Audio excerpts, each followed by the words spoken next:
Justice for all. Almighty and everlasting God, who presides over all things in heaven and earth, come and preside over these deliberations so that those that make the decisions may be guided by your wisdom. Please stand. Everyone, please stand, please up. Today marks the 17th year anniversary of the terrorist attacks on September 11, 2001. Our own city controller, Darren Snyder, lost a brother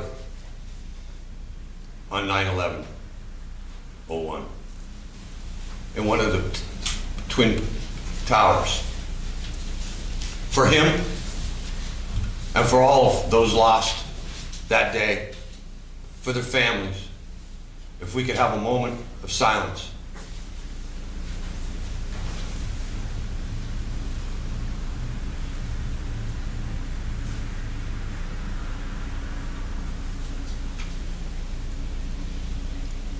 Thank you. Okay, roll call. Mr. Barrett. Here. Ms. Gilbert. Present. Mr. Merritt. Here. Mr. Valeska. Here. Mr. Brooks. Here. Also in attendance tonight is Controller Darren Snyder, Administrator Ted Wampole, Assistant City Attorney Maureen Collins, Assistant City Clerk Catherine Payne, and Administrative Assistant Lisa Sanfilippo. And Director of OCD, Joyce Zakowski.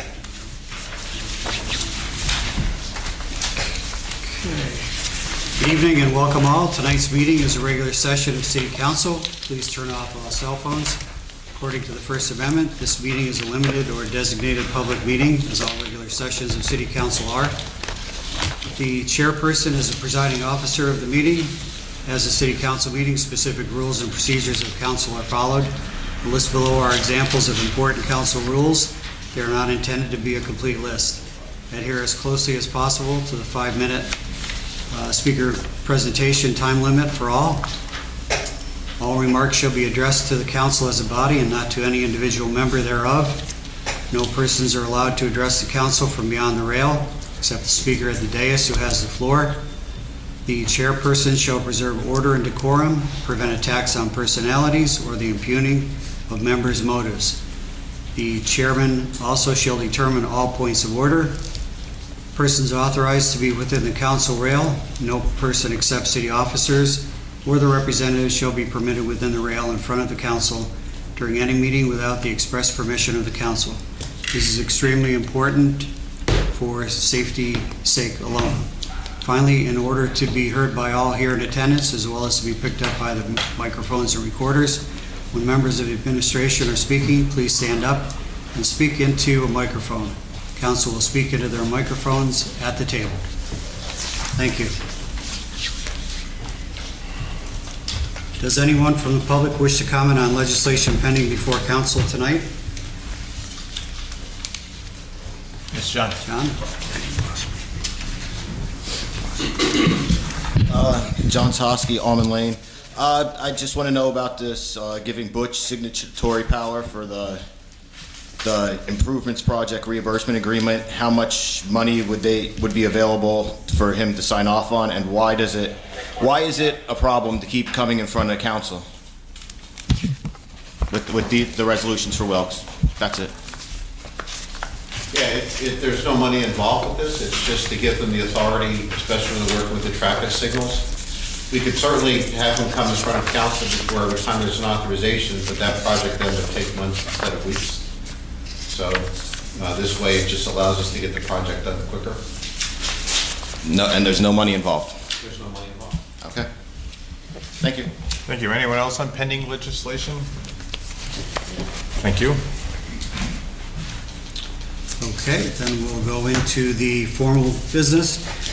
First up is the resolution, single resolution, reference to what Mr. Sikoski stated in regards to Butch Friday being the signatory. Motion second and vote is needed.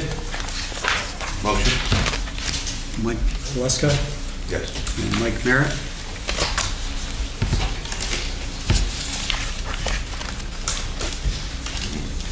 Mr. Barrett, Yes. Ms. Gilbert, Yes. Mr. Merritt, Yes. Mr. Beluska. Yes. And Mr. Brooks. Yes. Motion passes. Next is the consent agenda ordinances for all of those stop signs. Motion, second, and vote. Phil? Beth?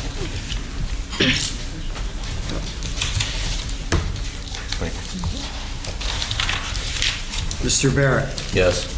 Ms. Gilbert, Yes. Mr. Merritt, Yes. Mr. Beluska, Yes. and Mr. Brooks. Yes. Motion passes also. Now, we just had presentations. Anyone else have anything else they want to add from council? Public discussion. Greg Griffin?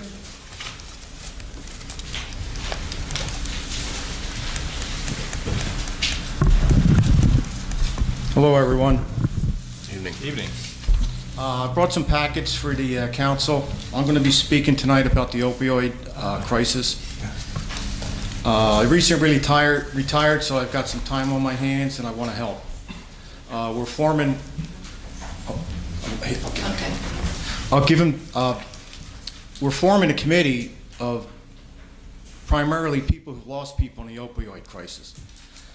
I got involved after I read some of the coroner's comments, which were very, very unsettling. What's going on in Luzerne County and Wilkes-Barre is just absolutely horrible.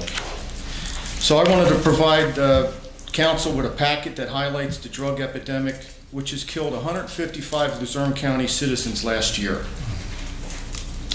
The Luzerne County coroner, William Lisman, reported he has to finagle space to put all the bodies.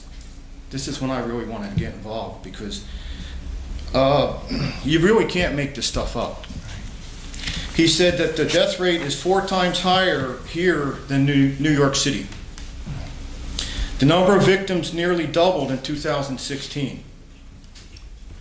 2017 was again a record year. The coroner talks about fentanyl, which is mixed with heroin and is 50 times stronger, and an even stronger new drug called carfentanil. They are both now on the streets of Luzerne County. Very dangerous drugs. Our youth and adults struggling in rehab will not get a second chance with these new killer drugs.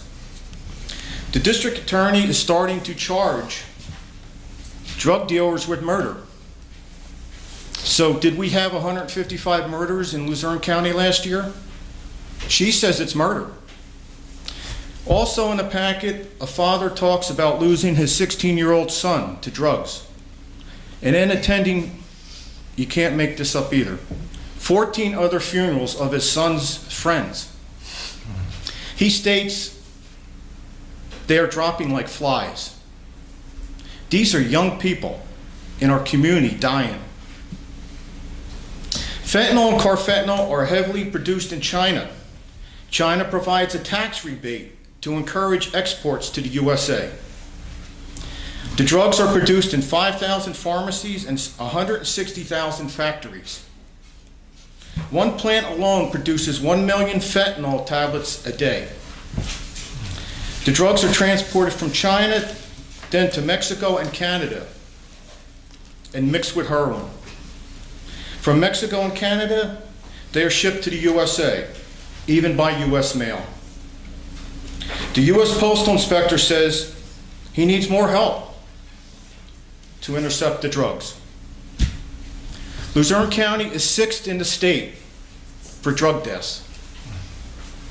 Out of all the counties, we're 6th. Pennsylvania is 4th in the nation. We're under attack. 5,000 people died in Pennsylvania last year, and it's growing, according to the coroner. 80,000 nationwide. It's the fentanyl, carfentanil. It's really bad. I think it's time we asked for help for Luzerne County. It's okay to ask for help. Here's a partial solution. The DEA, the Drug Enforcement Agency, they're the big guys. They know all the answers. They're up in Scranton. There's 12 agents in Scranton and Lackawanna County. Unfortunately, 84 citizens died in Lackawanna County last year, the drug overdoses. Well, we lost 155 in Luzerne County. And the DEA agents report to work every day in Scranton. Now, I'm not saying they don't drive down 81 and do some things, but I don't know if any of us ever talked to a DEA supervisor. And since we're under attack in Luzerne County, we need to start having meetings. We need an immediate transfer of several DEA agents to our federal building in Wilkes-Barre to support our overwhelmed local law enforcement in Luzerne County. The coroner says the drugs are coming down Route 80, 81, 380.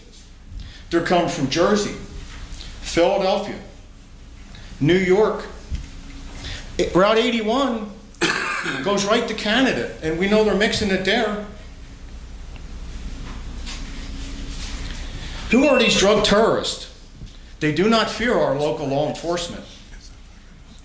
Luzerne County and Council, another solution is for Luzerne County and Council to combine forces to ask for additional federal support from Washington.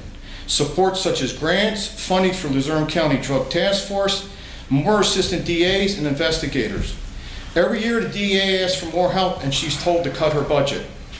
She filed 4,800 criminal cases last year. The DA's office is doing her job, but they're overwhelmed. Mr. Griffin, I'm sorry to interrupt you. I know this is extremely important, but I want to have a give and take so we can keep on talking. So I'm not breaking the rules and stuff. Mr. Womble, do you think there's somebody who can be a point person on this issue within the administration to work on this? Is our health department at all Yeah, and I involved? can't speak for Hank and what the health department is doing with it. Right. That would probably be something that we could set up and have a discussion with them. And it would be health department, police department, and most certainly Chief Delaney will share a lot of stories with you that are very concerning. So are you looking for a meeting like that with us? Oh, definitely. Okay. We have a slight committee formed right now. It's very small. We're starting small, and we want to unite with the government. And I spoke with Luzerne County Council, and they're receptive, and Okay. with Wilkes-Barre Council. But let me just end quick. Go ahead. Our U.S. senators and congressmen will respond if approached by a united front. Right. And I'm saying Wilkes-Barre Council, Luzerne County Council. With their support, it's possible to get Luzerne County federal help. Does Senator Toomey, Casey, Congressman Barletta, Cartwright, these are the federal big guys. I hope you, the Wilkes-Barre Council, will chart a course that will lead the way to saving a great Wyoming Valley before many more families are destroyed. Give us a call, my group. We're willing to help. Thank you. Thank you. So we've spoke before, correct, right? Yes, Yeah, sir. and I've Yes, sir. read your letter to the editor, so I would gladly help you in this endeavor to work with the Well, federal yeah, we're not officers. going anywhere. I'm retired at a lot of time, but, you know, it's so tragic. We really have to save some lives. Yes, sir. Any other comments Get in from? touch. Sure. Any other comments from council? Just thank you for getting involved. I think it's an admirable effort on your part, so thank you. It's so urgent. It's so urgent. And we're sixth in the state. Like, why? We need help. Tom? John Skotsky?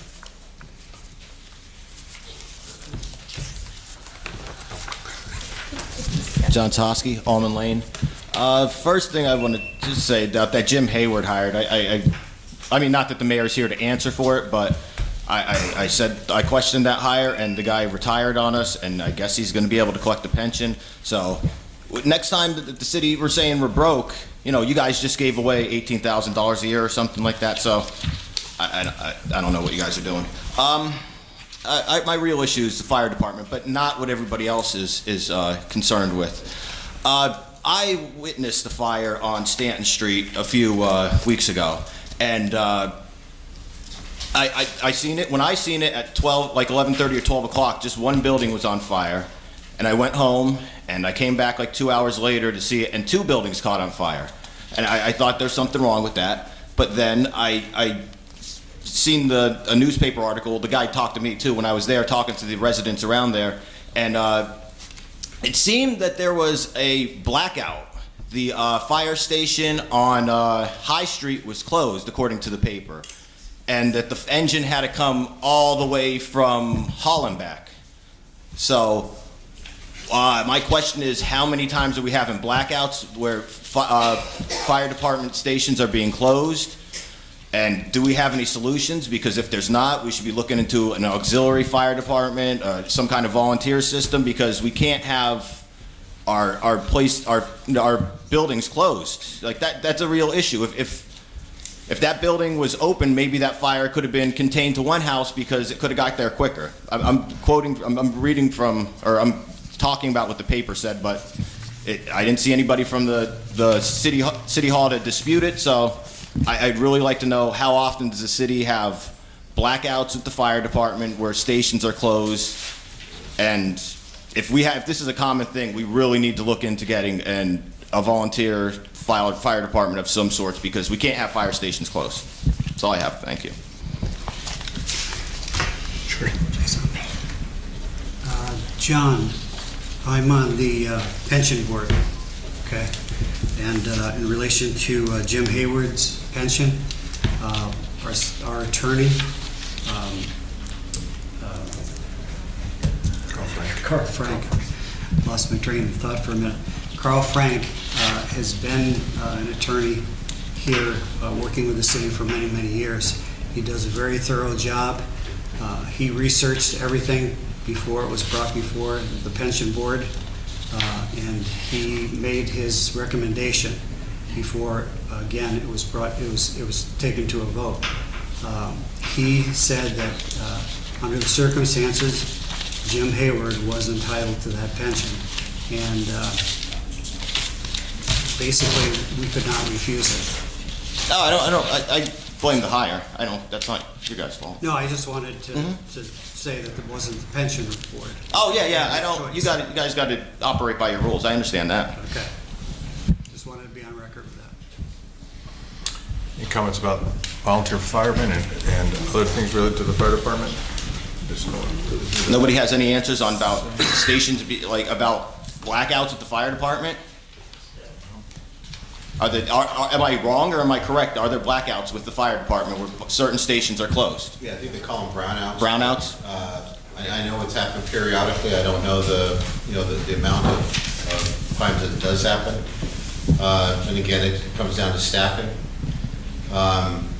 We're dealing right now with the 3 fire departments. I mean, years ago we had 7, so we're dealing with 3 stations now. So I appreciate your concern and your comments on the other suggestions you have, and I will take them back to the mayor and to the chief. That's the problem, that you have to take it back to the mayor. But how often do we have brownouts? That's all I want to know. How often are they? How often is the station closed? We have nobody has any clue. There's nobody that can answer that question here. I don't have a number. When you get that number, can we all have it? I'd like to know when the buildings are closed, because that's my neighborhood. That's the whole Rolling Mill Hill section that's would have to wait for a truck to come from all the way back at Hollenbeck to get all the way across town. Because I guess I don't understand the whole issue on why they took that truck according to the paper, but why they wouldn't bring the truck from downtown. But I need somebody to explain that to me. Nobody? I wish I could. Wish we could. In regards to the volunteer fire department idea that you have, I personally don't think it would work in Wilkes-Barre having a volunteer fire department, but I'm in favor of hiring more firemen. I think that would be the best solution. There's a lot of studies out there about volunteer fire departments versus paid fire departments, and I think that it would be beneficial for Wilkes-Barre to have more paid firemen as opposed to a volunteer fire department to assist with the regular fire department. So it's not an easy answer, but I think what you're saying, and I concur with what you're saying, is it is hard to find people that are going to volunteer their time, considering the amount of training that is needed. It's just very, very difficult. These volunteer fire departments are having a very difficult time finding a number of people, and even in the EMS service as well. Career firefighters, of course, dedicate their lives to protecting us, and they are there when they're supposed to be there as compared to, and I give a lot of credit to people that do volunteer, but I know they are having a very difficult time finding volunteer firefighters across the country, not just here. It's a real challenge. Regarding the brownouts or blackouts, whatever they're called, I'll try my best to find out and I'll let you know. Yeah, it's ardent your neighborhood too. Yeah. Yep. Thank you. Thank you, John. Angel Giroux? Angel Rose Salsa, founder and executive director of Salsa Spanish American Surfing Hall. Mr. Mike Blusko already brought up one subject about Dr. Moses Park, and I think it's a great tribute to a man who gave many years to the community. And I want to thank you. I also want to thank you. A couple of weeks ago, I lost a very good friend, a partner for many, many years, Linda Colhart. I want to thank Mr. Ted Wampley and the mayor for showing their respects and coming to viewing. Tony Brooks, what can I tell you? You've been a long-time family. It wasn't for you and your family coming in the middle of the night, talking to me, and on weekends when I thought I couldn't make it, I would not be here today. Thank you, as always. Thank you. The gentleman, we talk about drug and alcohol. I've been involved in drug and alcohol since 1972, since I left the military. And I believe I spoke to council many, many times on this issue. The issue is this. You have to talk to the governor why they can continue cutting cuts on drug and alcohol programs. I talk to judges every day, and they're incensed how many people on the waiting list to get to drug and alcohol programs. You have to get on the phone and ask the governor to continue the funding for drug and alcohol programs. I now work with FBI, Homeland Security, state police on issues concerning drug and alcohol. I still work with people in Sherman Hills. To your surprise, you don't hear that much about Sherman Hills. Why? We continue hands-on. We deal with the gangbangers up there. We compromise. Education of their kids, you give us this, we give us this. The drug and alcohol abuse is beyond that. Not only that, gentlemen, you can go online and go to a third world country and get any kind of drugs shipped to you, to your house by UPS, at your doorstep. So it's beyond the belief.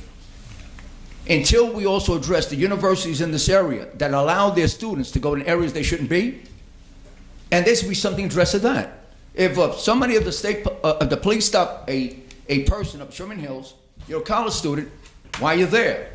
You don't have a good reason, put in a community project, a drug and alcohol program. The epidemic is beyond belief. Even if they would have asked me. 5 years ago, if I would have seen so many heroin addicts in the street, I would have said, you're crazy.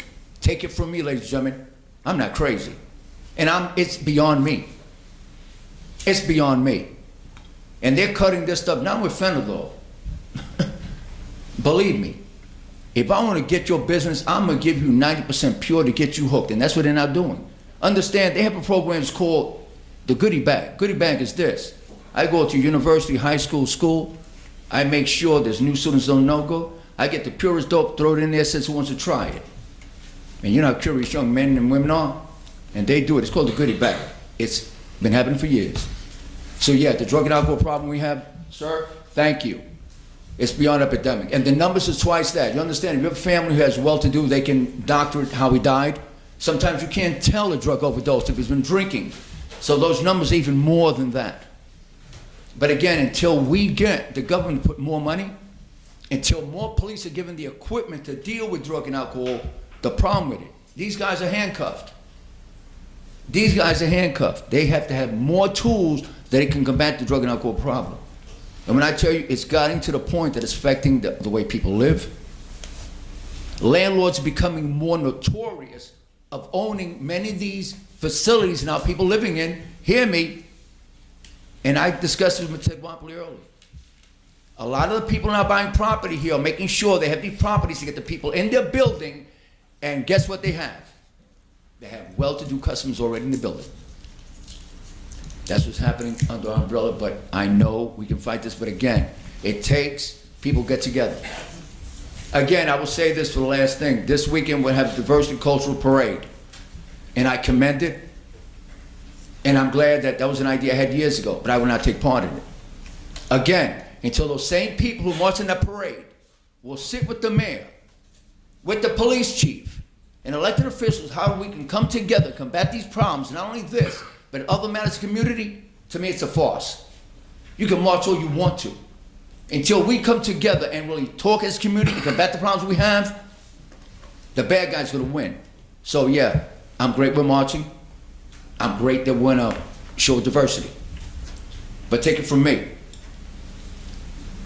The same group of people that are marching, I dare to get 10 of them inside the room so we can talk. Good luck on that. So until that is done, that's the only way this community is going to combat the major problems we have. Ladies and gentlemen, you haven't seen anything yet. Thank you. Thank you for everything you've done. Thank you. Thank you. Any comments? Cameron Taylor? I'm just here, part of the Boy Scouts, and I'm working on citizenship in the community, so I just came to the meeting to help me get the badge. Along with my friend Noah Taylor. And so what do you think so far? It's interesting, you know. I came here thinking it might have been boring, but I'm actually interested in it, and like it's cool to be here. So thank you. And Noah, how are you? I think it's pretty interesting what's going around in the city, and listening in. It's pretty neat. Thank you. So you said this was a citizenship merit badge? Yes. Yeah, very good. Yeah. Are you Emily? I am. Hi, Emily. You can talk. You can go on for 5 minutes. I didn't realize we were talking, but this is my son Noah Taylor and his best friend Cameron Taylor. They're not related, but they've been best friends since they were 3. So they're both working towards their Eagle Scout. They're both football players at GAR. And when we were talking about the drugs, and I'm thinking it starts way before they get to college. There's 2 and 3 and 4. So I think the problem goes far beyond by the time they're at college or it starts really young, and parents being involved, and you could talk about all the law enforcement and the rules and the borders of the cribs. So I think that's really where it starts. It takes a village. It takes parents. Just if there's absent fathers, having a father come along.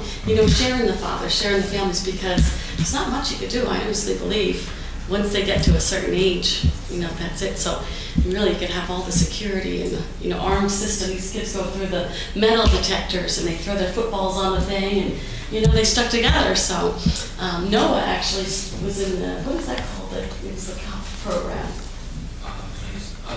with Officer Collins. Explorers. Yeah, the Explorers. Yeah. He did that for a year, and they actually saw if you want to do these things, this is what will happen. That's what your life will be like. So it's your choice, but involving them, they're the ones that see it firsthand and say no, hopefully every day. So thank you. When they're Eagle Scouts, they'll be back.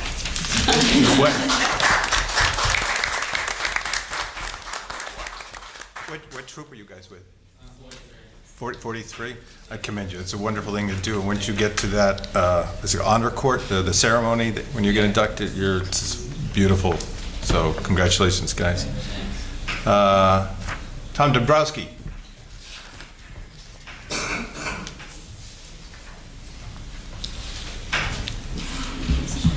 A couple handouts here, if somebody would come up. One for council and then one for... They probably thought they were signing the end. One for Ted. I guess, yeah. There's one for Ted, too.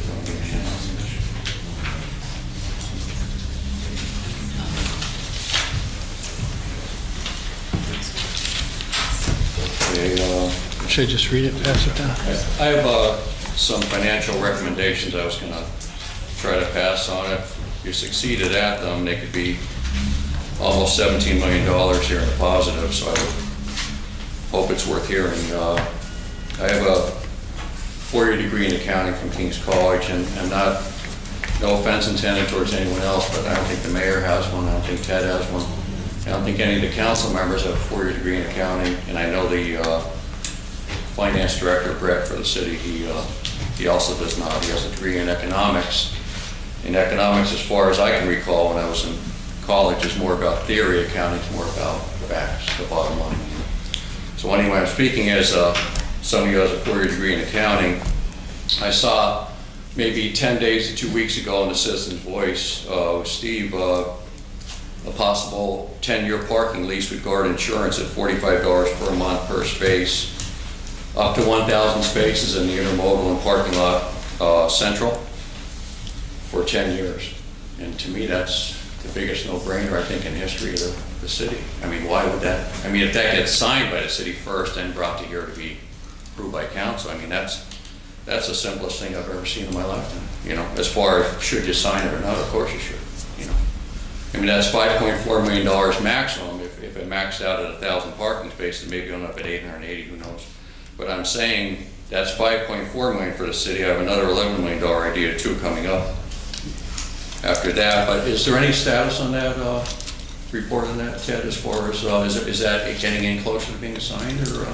Tom, finish your presentation then. Yeah, We'll okay, go yeah, back. all right, yeah, because I'm just wondering, and I think everybody else here should know where it's at. Second part of the equation here was on additional income was, I'm still stuck on this 540 acre thing that the city owns and the possibility of selling to Wilkes-Barre School District. Again, to me, it's a no-brainer. They only need 20 acres for the new school, minimum, 78 maximum. That's what they're talking about with Pagnotti. They're willing to pay him $4.2 million. Why wouldn't the city want the $4.2 million instead of letting Pagnotti have it, you know? So what I'm saying is, you know, has anybody from the city approached the school district, Superintendent Costello, to talk about this possible purchase, you know, of some of the acreage, the 540 acres in and around Wilkes-Barre Municipal Golf Course. Again, to refresh, it's 200 acres on the golf course, 340 around that the city owns, total 540 acres. I'm not going to read every sentence here for the public, but if that opportunity failed, and again, an additional income side, you could sell 3-acre parcels of land around Wilkes-Barre Municipal, in my eyes, for new home lots in Bear Creek, the top area. You could probably get $100,000 for 3 acres. I would think, if not if you're gonna get a little bit less than that, it wouldn't be much less, I don't think. And if you take 540 acres the city owns, subtract 200 acres for the golf course, leaves you 340 acres, divide that by 3, multiply that by what I was talking about by the sales price, it comes to $11,300 if you sold every single acre the city had except for the golf course. And it's not likely they would do that, but I'm saying at least even if you got half of that, half of $11 million is a lot of money still. So I'm saying between those two ideas, I think those 3 ideas really, I think they're all, to me, very good ways to raise income. As far as reducing expenses goes, most regular people, they never look at the reducing expenses. They always say, you know, I need a raise, right? You know, I need to work a second job, or in my case, a third job. And 4 jobs are, you know, myself and my wife, you know, in case a married couple should work 2 jobs each, that sort of thing. They're not looking at the expense side, but you have to look at the expense side if somebody has an accounting degree. And I'm not saying this to hope that it does happen or doesn't happen, I'm just saying as a reality, Ted would know, and the gross wages for the city, which I don't know, for a whole year for the 200, I think you said 258 employees.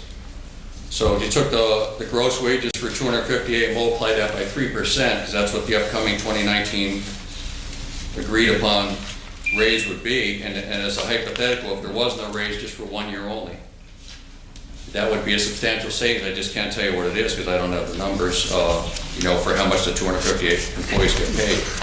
But I'm saying that's another possible way to save expense for 1 year. This is 1 year out of the 200 years that the city's been around. I'm sorry, Mr. Bryce, you're 5 minutes up, but thank you for this, your suggestions. We always appreciate people bringing in different suggestions to us. Are there any comments from council? Ted? Yeah, just a couple of things. Mr. Dombrowski, appreciate you bringing this to us. Real quick, the issue with GARD is an ongoing negotiation. We haven't reached an agreement yet. Once we do, we'll bring it to council, and they will have the opportunity to approve it. But again, appreciate your opinion on that one. The second thing regarding the golf course, and I don't know if the city doesn't own that golf course. It's owned by the authority. So it's the Wilkes-Barre Municipal Authority, so we can't force them to buy it, sell it, operate it. All of that's owned by the authority. That was created, I believe it was Act 70, created that, deeded it to the city, and they've operated ever since. Now, we're in constant communication with them because they are having their own financial issues. So whether or not they decide to do something, but the way the law was set up, I believe, unless there's changes made to it, and we can go to court and try to fight some of that, if they sell it, it goes back to the state.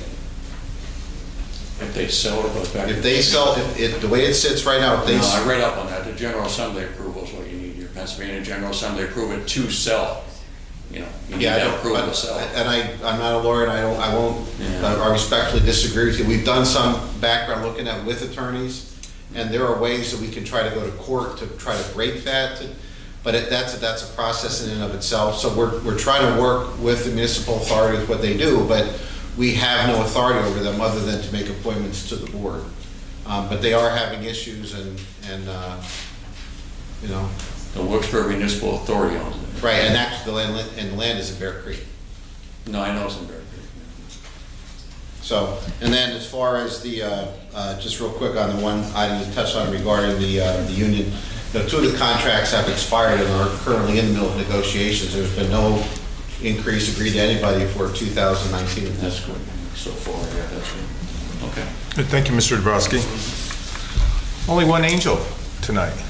No 2 angels. Aw. All right, thank you, everyone. Our next council meeting session is October 2nd, followed by a voting session on October 4th. Hope to see you. Thank you.